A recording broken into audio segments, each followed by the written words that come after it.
Madam President, Madam President, Excellencies, ladies and gentlemen, Namaskar from the people of Bharat. We are gathered here 8 decades since the founding of this unique body.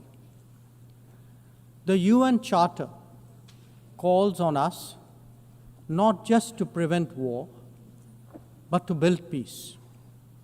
Not just to defend rights, but to uphold the dignity of every human being. It challenges us to stand as good neighbors, uniting our strength so that generations to come inherit a world of justice, of progress, and of lasting freedom. Madam President, forces unleashed by history since the founding of the UN propelled this body forward. As decolonization advanced, the world began to return to its natural diversity. The membership of the United Nations quadrupled, and the organization's role and remit grew significantly. In the era of globalization, its agenda evolved even further. Development goals took center stage, even as climate change emerged as a shared priority. Trade acquired greater prominence, while food and health access were recognized as essential to global well-being. Where security was concerned, the UN undertook peacekeeping operations and promoted disarmament discussions. As a result, the UN became a natural platform to debate key global issues.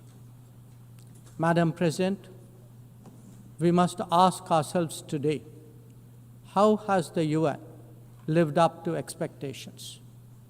And just look at the state of the world. There are 2 significant conflicts underway, one in Ukraine and the other in the Middle East, West Asia. Innumerable other hotspots don't even make the news. The slow progress of the SDG Agenda 2030 presents a sorry picture. On climate change, the reality is of recirculated commitments and creative accounting. If climate action itself is questioned, what hope is there for climate justice? When a once-in-a-century pandemic hits us, we saw open discrimination in access to vaccines and to travel. Energy and food security have been the first casualties of conflict and disruption, especially since 2022. Better-off societies insulated themselves by having the first call. The resource-stressed ones scrambled to survive, only to hear sanctimonious lectures thereafter. When it came to trade, non-market practices gamed rules and regimes. The resulting concentration exposed the world to leveraging. On top of that, we now see tariff volatility and uncertain market access. As a result, de-risking is a growing compulsion, whether from limited sources of supply or over-dependence on a particular market. Economic concerns have other dimensions as well. Heightened technology control is one. The grip on supply chains and critical minerals is another. The shaping of connectivity is no less sensitive. Protection of key sea lanes has become a challenge. Restricting the evolution of a global workplace is an issue. Each makes a compelling case for more international cooperation, not less. But are we really headed in that direction? And where has the UN actually made a difference? Madam President, As members of the UN, we meet here as sovereign equals. That is not a formalism, but a recognition of the inherent diversity of our world. Understandably, we have different history, traditions, heritage, and culture. For them to coexist, for them to enrich each other, it is imperative that we foster understanding and respect. This will only happen when we resist political interference and economic pressures, when narratives are free of prejudice, when double standards are abjured, and when pluralism is truly appreciated. Madam President, Excellencies, while asserting our rights, we must also firmly face up to threats. Countering terrorism is a particular priority because it synthesizes bigotry, violence, intolerance, and fear. India has confronted this challenge since independence, having a neighbor that is an epicenter of global terrorism. For decades now, major international terrorist attacks are traced back to that one country. UN's designated lists of terrorists are replete with its nationals. The most recent example of cross-border barbarism was the murder of innocent tourists in Pahalgam in April this year. India exercised its right to defend its people against terrorism and brought its organizers and perpetrators to justice. Because terrorism is a shared threat, Madam President, it is essential that there is much deeper international cooperation. When nations openly declare terrorism a state policy, when terror hubs operate on an industrial scale, when terrorists are publicly glorified, then such actions must be unequivocally condemned. The financing of terrorism must be choked, even as prominent terrorists are sanctioned. Relentless pressure must be applied on the entire terrorism ecosystem. Those who condone nations that sponsor terror will find that it comes back to bite them. Madam President, an objective report card will show that the UN is in a state of crisis. When peace is under threat from conflicts, when development is derailed by lack of resources, when human rights are violated by terrorism, the UN remains gridlocked. As its ability to forge common ground diminishes, belief in multilateralism also recedes. Central to the erosion of the UN's credibility has been resistance to reform. Most members strongly desire change, but the process is being made an obstacle to the outcome. It is imperative that we see through this cynicism and purposefully address the reform agenda. The historical injustice done to Africa should be redressed. Both permanent and non-permanent membership of the Council must be expanded. A reformed Council must be truly representative, and India stands ready to assume greater responsibilities. Madam President, today the predicament of the Global South is especially acute. Bharat, under the leadership of Prime Minister Narendra Modi, believes that it has both a duty to contribute and an obligation to motivate. That is why we have undertaken more than 600 major development projects in 78 countries, as well as innumerable community-based initiatives. They range from large infrastructure to small livelihoods, from capacity building to people's welfare, from concrete assets to education and training.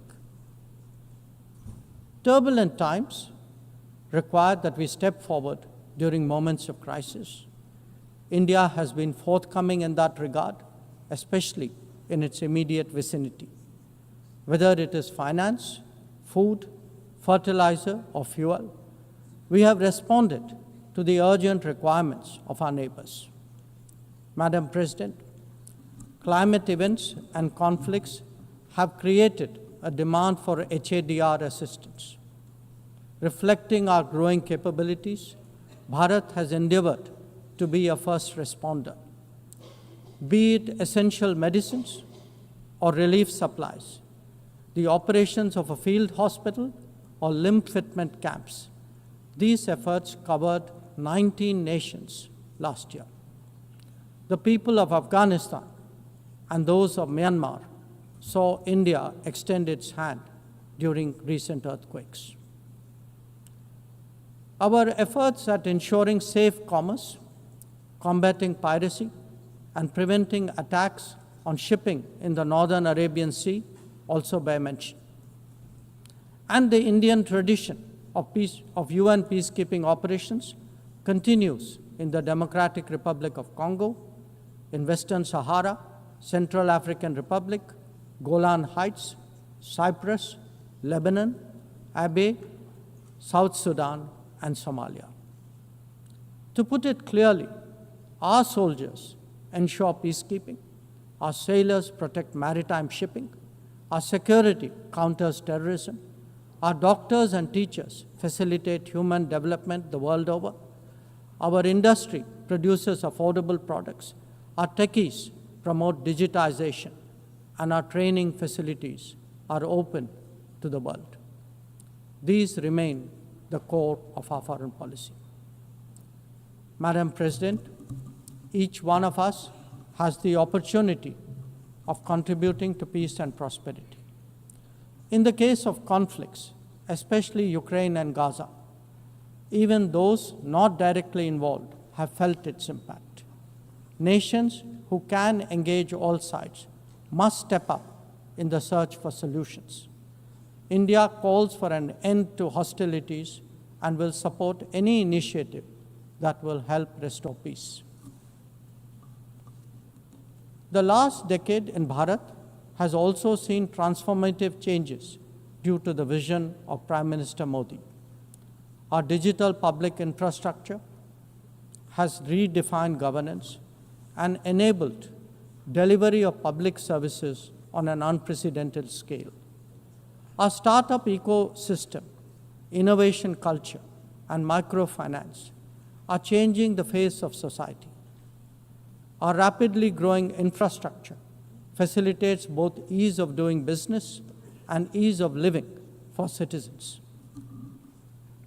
India remains committed to sharing its experiences and tools with others on their journey of development. Artificial intelligence as a horizontal and cross-cutting technology has a particular promise for development.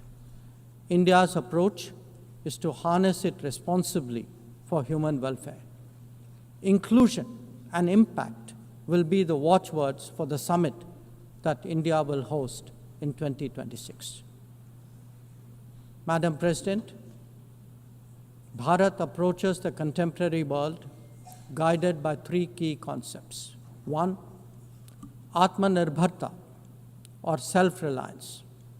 That means developing our own capabilities, building our own strengths, and nurturing our own talent. We see its results already, be it in manufacturing, in space programs, in pharma production, or in digital applications. Make, innovate, and design in India also benefit the world. Two, Atma Raksha, or securing oneself. We remain determined to protect our people and secure their interests at home and abroad. That means zero tolerance for terrorism, robust defense of our borders, forging partnerships beyond, and assisting our community abroad. And 3, Atma Vishwas, or self-confidence. As the most populous nation, as a civilizational state, as a rapidly growing major economy, we are confident about who we are and what we will be. Bharat will always maintain its freedom of choice and will always be a voice of the Global South. Madam President, these are certainly challenging times for the international community. Many of our assumptions and expectations no longer hold. In such circumstances, it is imperative to stay strong, to hold firm, and to deepen friendships. International cooperation must prevail because islands of prosperity cannot flourish in an ocean of turbulence. A world order requires common purpose, as it does empathy for others. That is where we look to the United Nations. Madam President, every member who can make this world a better place must have the opportunity to do their utmost. And for that to happen, reformed multilateralism is the obvious way. The 9th decade of the UN must be one of leadership and hope. Bharat will do its fair share and more. I thank you.